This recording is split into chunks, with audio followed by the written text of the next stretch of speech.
Hi guys, and welcome back to Igcse Success. Now today's video is going to be a mini lesson looking at how to successfully write an engaging speech. And of course this will be particularly useful for both paper 1 and paper 2, where a speech may well come up. So I'm going to take you through a short presentation looking at, I guess, some magic ingredients of writing a successful speech, and then I'm going to end this video with a model response. And I know I've said this before, but before you can successfully tackle question 3 from paper 1 or the directed writing question from paper 2, you really need to be confident with all given text types. So my number one golden nugget piece of advice is just to practice speech writing, letter writing, journal writing away from an exam question. And of course, once you are confident with all the text type, that's when you should be moving on to question 3 from paper 1 or the directed writing paper. And that's all I really need to say. So without further ado, let's get on with today's mini lesson. Hi guys, so as mentioned, this video will be useful for both paper 1 and paper 2. So let's look at how to write an engaging speech. First of all, let's look at some features of speech writing. These are features that really you want to be including in any speech task that you are given, be that an exam task or a writing task given to you by your teachers. So number 1, always address the audience or your listeners, and that can be as straightforward as using personal pronouns. For example, I'm sure you will all agree with me when I say. Number 2, use anecdotes.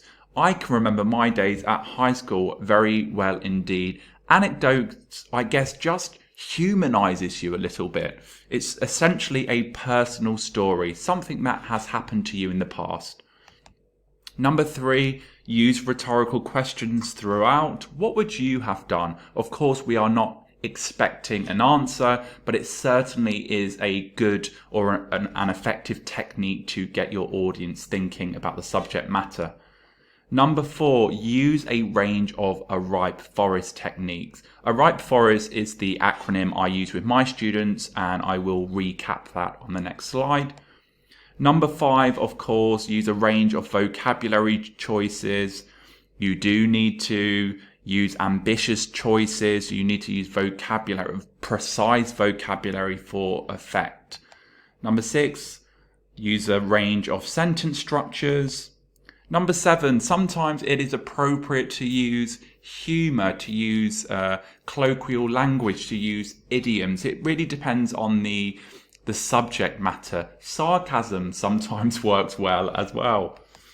Number 8, the last one, use an appropriate closing. So be sure to thank the listeners for being with you today, to listening to what you have to say. So a ripe forest techniques: A, alliteration; R, repetition; I, imperative; P, personal pronouns; E, emotive language; F for facts; O for opinions; R for rhetorical questions; E for exaggeration; and S for statistics. And of course you wouldn't have to use all of these, but you would be expected to use a range. These are also known as language devices, language techniques, persuasive devices, persuasive techniques.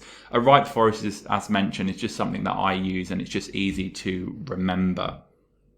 And in the description box, I will link a previous video I filmed a very, very long time ago with examples if you just want to revise some of these techniques. Oh, and it would have, I missed out the T. Guys, it's late, I do apologize. T is triplets. The pressures of high school. High school, 5 years of compulsory secondary education and a journey often likened to the golden years of one's life. But does this still ring true for students today? I want you all to take a moment and think about what high school means to you. I want you all to cast your mind back to when you were having to navigate your way through high school. For some of you, high school may well bring back a flood of wonderful memories. Others may have had less than a joyous experience. I once had a student of mine describe high school as being an impossible labyrinth. Another likened high school to a roller coaster with a series of never-ending loops, twists and turns. And you know what? I completely get it. There is no doubt that high school is immeasurably difficult for our youngsters today. Yes, there is always that perennial argument that seems to come up every single year, that exams are not as tough as what they used to be, that teachers are not as strict. But let's face it, growing up as a teen in the 21st century brings a whole host of other pressures that are not limited to the realms of academia. Now, one of the pressures I want to talk to you about today is the use of social media, something the majority of us did not have during our years of high school. Students are constantly connected. There is Facebook, Twitter, Snapchat, TikTok, the list is endless. More than ever, students are hardwired to want to feel a sense of belonging. They want to fit in. Fitting in is critical, and social media is a part of fitting in. Now, I am not here today to get on my soapbox and tell you how or why social media is the root of all evil, because I'm actually quite a big fan of it. I am similar to most people around the world. I occasionally read news on Twitter, and I like to keep contact with old friends via Facebook. However, it would be wrong of me to completely ignore how social media has turned into a battleground of sorts, which only adds to the pressure students have to face. Social media makes it easy for people to be unkind. Online bullying continues to rise drastically, and it really can wreak havoc on a student's mental health. There are also the pernicious effects that come with being bombarded with overly filtered selfies, something which I am sure does nothing for a young person's self-esteem. There is also the argument of schools turning into exam factories. Now, for me, high school should be synonymous with one developing academically, socially, spiritually. Seeing high school as one linear journey, one to simply prepare students to sit a bunch of exam papers come the final year, seems pretty bleak to me. High school is a journey, but I like to see it more as being somewhat of an adventure, a period of self-discovery and learning about the world we live in. High school is more than exams. It has to be. I get it, schools feel the pressure too. They have to get the grades and they have to get students to that finishing line. I think finding the right balance is imperative. Let's not forget that high school is tougher than ever.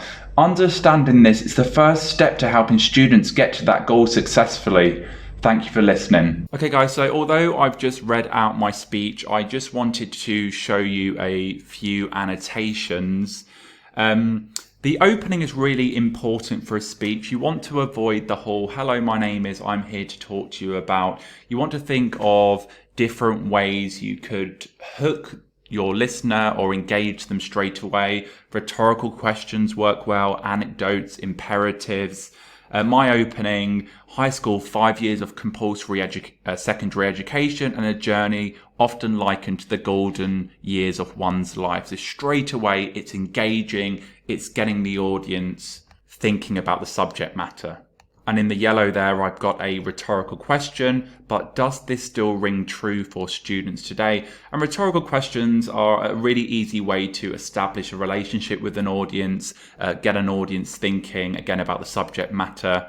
In the green there, you've got that personal pronoun. I want you all to take a moment. I want you all. So again, it's showing an awareness of the audience, that you are delivering a speech. And in bold there, I've also used repetition. I want you. I want you. And I guess repetition is just another sort of stylistic choice to really drive home whatever message you are trying to deliver. And I mentioned anecdotes before in the blue there. I once had a student of mine. Anecdotes humanizes you, makes you relatable. It makes your speech far more personal rather than just reeling off lots of facts. And in the purple there, immeasurably difficult. You've got emotive language there. And again, used to strengthen your argument. Remember, emotive language simply refers to, I guess, powerful vocabulary choices to make you feel a certain emotion. It's not necessarily words that make you cry It could be to feel a sense of pity, sadness, anger, excitement, etc. Now, throughout your speech, you want to show an awareness of audience, as mentioned, but also an awareness of the text type. So underline there, I've put one of the pressures I want to talk about today. Talk, okay? You are showing Cambridge that you know you are writing a speech and not any other text type. Of course, still be using connectives to structure your arguments, to develop your arguments, to show a different point of view. We've got that emotive language in the pink there, and again, strengthening the overall argument, wreak havoc on a student's mental health. And remember, guys, although it is a speech, you still need to think about how you craft your writing, how you think about your sentence structures and how you are going to use sentence structures for impact. Use a variety of compound, simple, complex sentences, short sentences. So if I read the sentence in the red, high school is more than exams, it has to be. So that short sentence there for impact. And lastly, in the green there, thanks for listening, an appropriate closing there. Nice and easy. And that's it, guys. I hope this video has been useful. As always, I welcome feedback in the comments below, and I will see you again very soon. Until next time, bye-bye.